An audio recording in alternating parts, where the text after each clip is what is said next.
जय नारायण बच्चों, मैं प्रतिभा शुक्ला आपकी आज तीसरे दिन अगली कविता की अगली प्रस्तुति मैं लेकर के यहाँ पर प्रस्तुत होने जा रही हूँ। निराला जी की अगली कविता का शीर्षक है अट नहीं रही है। अट नहीं रही है आभा फागुन मास की। तो इससे पहले तो कविता थी हमारी उत्साह कविता के बाद हमारी इनकी अगली कविता है अट नहीं रही है। इस कविता के भावार्थ को पढ़ाने से पूर्व मैं आपको इस कविता के सार से अवगत कराना चाहती हूँ। इस कविता में फागुन मास की मस्ती शोभा का मनमोहक वर्णन किया है कवि ने। फागुन मास में क्या मस्ती होती है, चारों तरफ हरियाली रहती है, कैसे शोभायमान होती है, प्रकृति हमारी सुंदर दिखाई देती है। फागुन की शोभा इतनी अधिक है कि वह समा नहीं पा रही है कवि के मन में।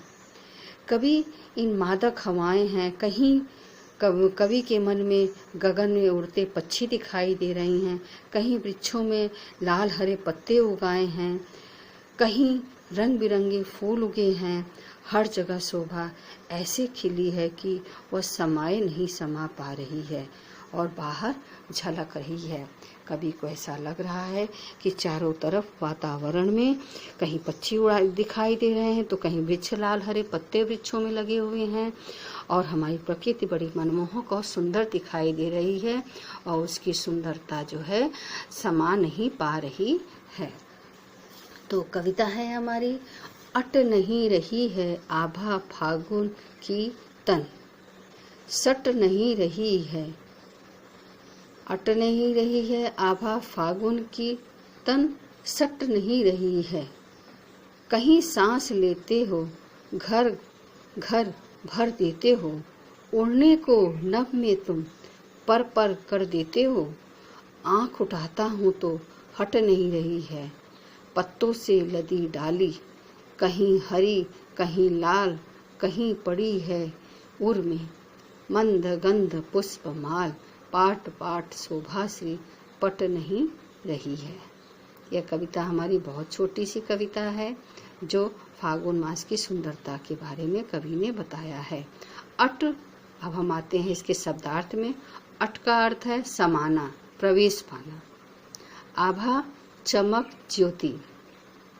फागुन जो होली के बाद वाला सुहाना मौसम होता है, फागुन मास जिसमें न तो गर्मी रहती है न तो ज़्यादा सर्दी रहती है, मौसम सुहाना होता है।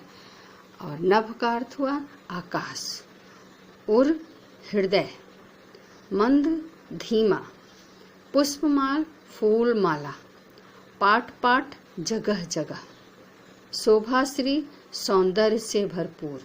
शोभाश्री का अर्थ हुआ सौंदर्य से भरपूर। पट समाना, भर जाना।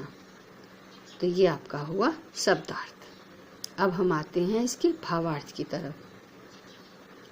तो निराला जी यहाँ पे इस कविता में फागुन मास की मादकता का वर्णन करते हुए कहते हैं कि फागुन मास की मोहकता इतनी अधिक है कि समा नहीं पा रही है, वह बाहर झलक झलक पड़ती है। फागुन की कांति तन में समा नहीं पा रही है, उसके कारण लोगों के चेहरे पर खुशी झलक झलक उठती है, अर्थात चारों तरफ लोग प्रसन्न दिखाई देते हैं। तो फागुन को संबोधित करते हुए कवि कहते हैं कि हे फागुन, आभा फागुन की तन सट नहीं रही है।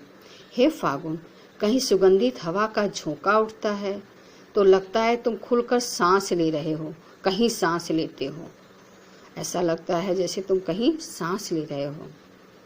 और तुम्हारी सुंदरता घर घर भर देते हो।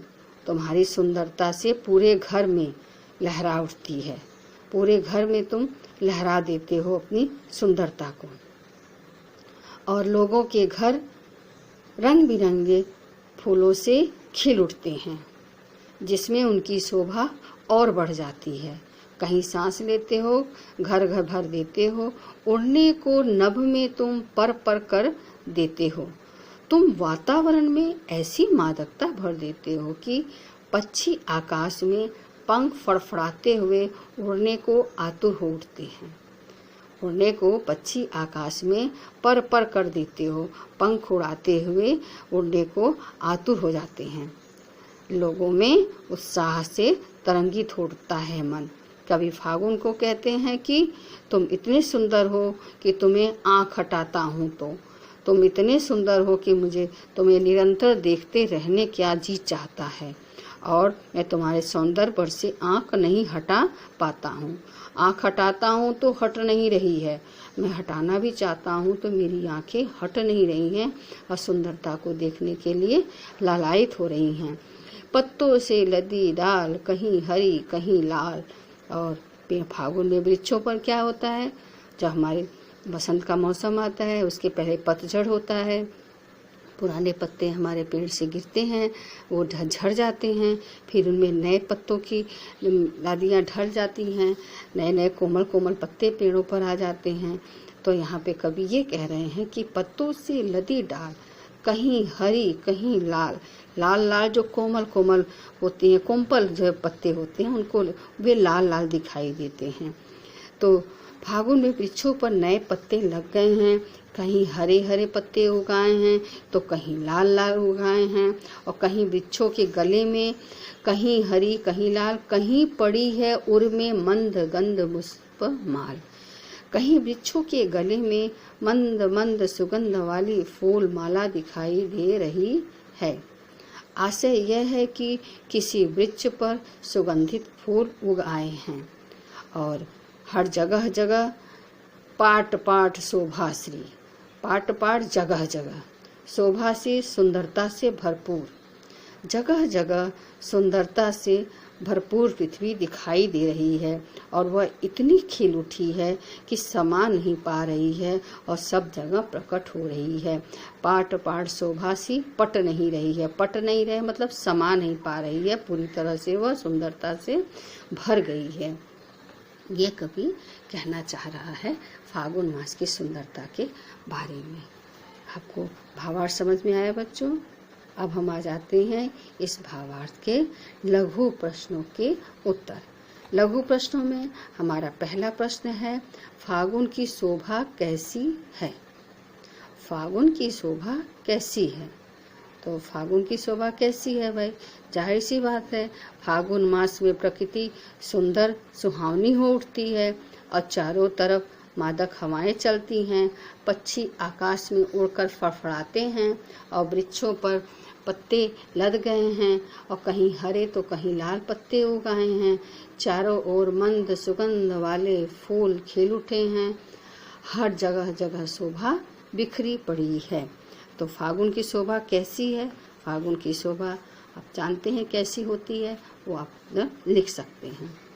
अगला प्रश्न है, फागुन की सांस से कवि का क्या तात्पर्य है? सांस से कवि का क्या तात्पर्य है? सांस से तात्पर्य यह है कि फागुन महीने का खुलकर सांस लेना अपनी शोभा को खुलकर प्रकट करने का परिचायक है। इसका एक अर्थ यह है सुगंधित हवाओं का चलना, अर्थात सुगंधित हवाओं का चलना।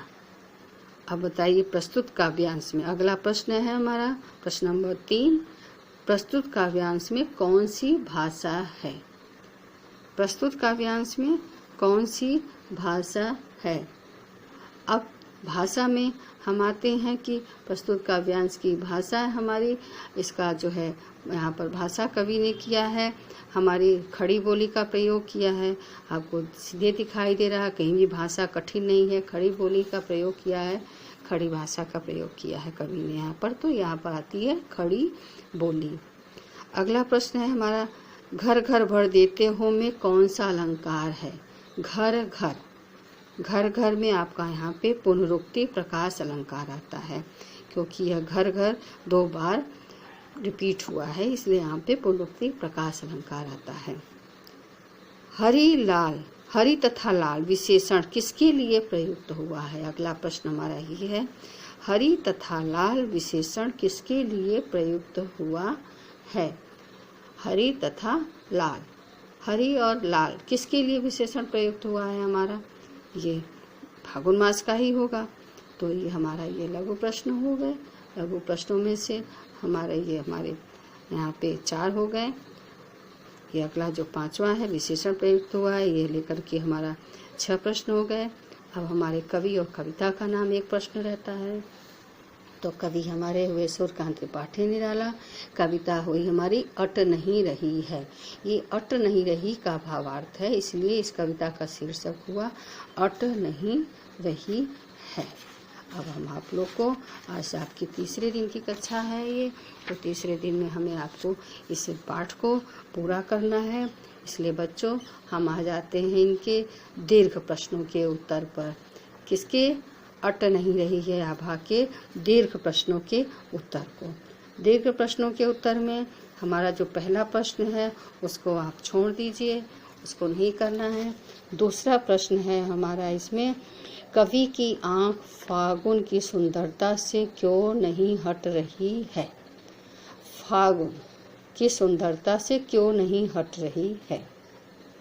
तो इसका दीर्घ उत्तर हुआ, फागुन बहुत मतवाला, मस्त और शोभाशाली है। उसका रूप सौंदर्य रंग बिरंगे फूलों, पत्तों और हवाओं में प्रकट हो रहा है। फागुन के कारण मौसम इतना सुहाना हो गया है कि उस पर से आँख हटाने का मन नहीं करता है। तो ये आप अपने प्रश्नों का उत्तर आप लिख लीजिएगा। अगला प्रश्न है हमारा प्रश्न नंबर 3।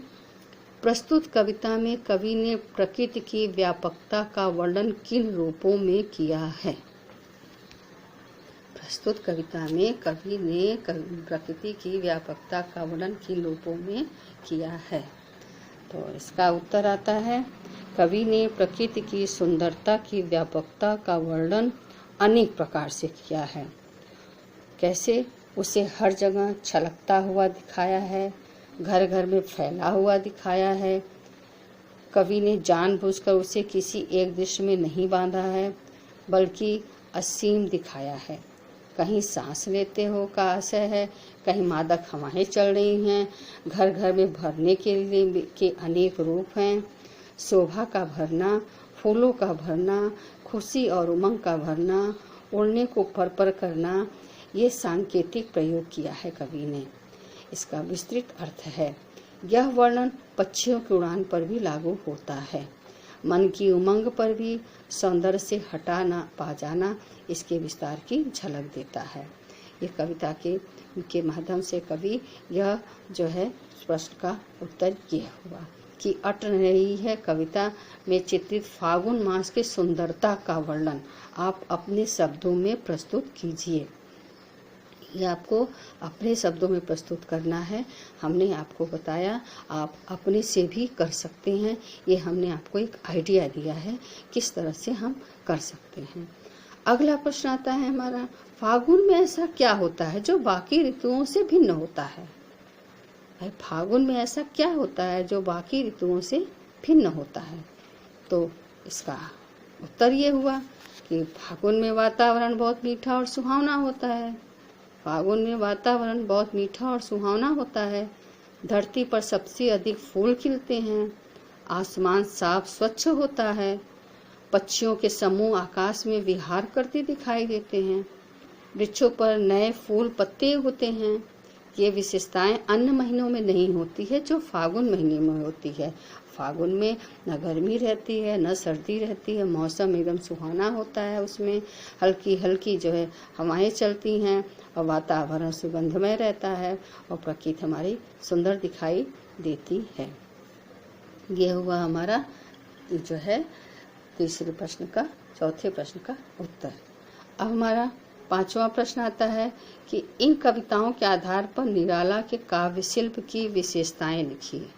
काव्य शिल्प का निराला जी की क्या होती है? अब ये हम आपको बाद में बताएंगे। अभी हम आपके इस प्रश्न के उत्तर को हम नहीं दे पाएंगे। आपका यहीं पर यह पाठ भी समाप्त होता है और इसमें जो है आपकी रचना अभिव्यक्ति में हम आ जाते हैं। रचना अभिव्यक्ति में हमारा प्रश्न है एक इसमें कि होली के आसपास प्रकृति में जो परिवर्तन दिखाई देते हैं उन्हें लिखिए। ये आपको अपने से एक होमवर्क के रूप में करना है। यह आपका गृह कार्य हुआ कि होली के आसपास प्रकृति में जो भी परिवर्तन दिखाई देता है उसे आप एक अनुच्छेद के रूप में आपको लिखना है। तो बच्चों, आज आपकी ये क्लास यहीं पे समाप्त होती है और ज़्यादा जानकारी के लिए आप हमसे जो है फ़ोन पर हमसे बात कर सकते हैं और हमसे भी बात कर सकते हैं।